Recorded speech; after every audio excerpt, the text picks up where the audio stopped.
Hi friends, welcome to Chitra's Food. இன்னைக்கு நம்ம பார்க்க போறது கர்நாடகால பெங்களூர் மைசூர் போன்ற இடங்கள்ல ரொம்ப பாப்புலரா இருக்கக்கூடிய ஒரு பிரேக்ஃபாஸ்ட் ரெசிபி. இது பேரு தட்டை இட்லி அப்படி நீங்க சொல்லுவாங்க. நம்ம ஊர்ல தட்டு இட்லி, பிளேட் இட்லி அப்படினு ஹோட்டல்ஸ்ல எல்லாம் கொடுக்கறாங்க.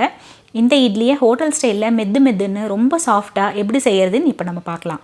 இதுக்கு இங்க பெங்களூர்ல வந்து ஒரு ரெட் கலர்ல ஒரு சட்னி கொடுப்பாங்க, தண்ணி சட்னி இல்லனா சாம்பார் வைப்பாங்க. நம்ம ஊர்ல வழக்கம் போல மூணு விதமான சட்னி, சாம்பார் இதெல்லாம் வைக்கலாம்.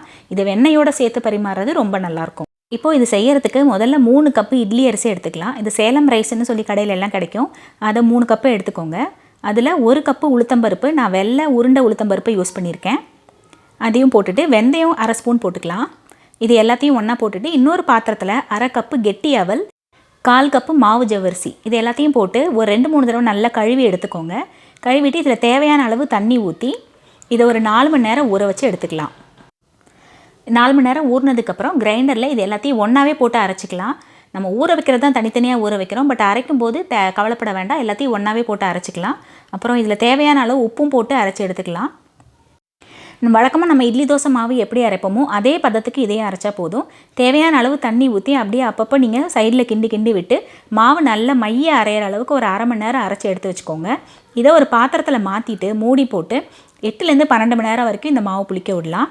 மறுநாள் காலையில் பார்த்தீங்கன்னா மாவு நல்லா பொங்கி வந்திருக்கும்.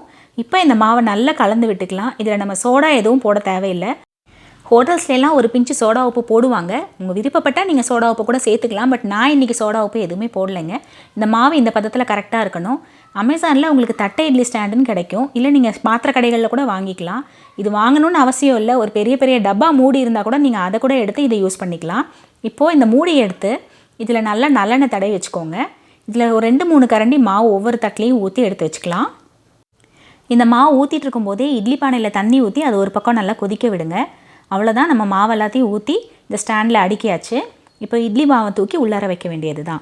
இதை ஒரு 15 நிமிஷம் நல்லா மூடி போட்டு வேக வைங்க. இது வெந்ததுக்கப்புறம் மேலே தொட்டு பார்த்தீங்கன்னா ஒட்டாமல் இருக்கும், அதுதான் பதம். அதுக்கப்புறம் ஒரு 2-3 நிமிஷம் ரெஸ்ட்டு கொடுங்க. உடனே எடுத்திங்கன்னா இட்லி ரொம்ப சாஃப்டாக இருக்கிறனால உடஞ்சி போயிடும்.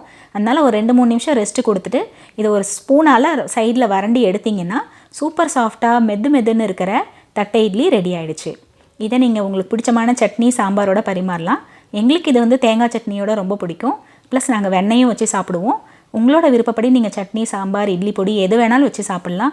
ரொம்ப சூப்பராக இருக்கும். குழந்தைங்களுக்கும் ரொம்ப பிடிக்கும். கண்டிப்பாக இதை ட்ரை பண்ணி உங்களோட கமெண்ட்ஸ் அண்ட் ஃபீட்பேக்ஸ் எனக்கு சொல்லுங்கள். உங்களுக்கு இந்த வீடியோ பிடிச்சிருந்ததுன்னா என்னோடய சேனல் லைக் பண்ணுங்கள், ஷேர் பண்ணுங்கள், சப்ஸ்கிரைப் பண்ணுங்கள். Thank you friends.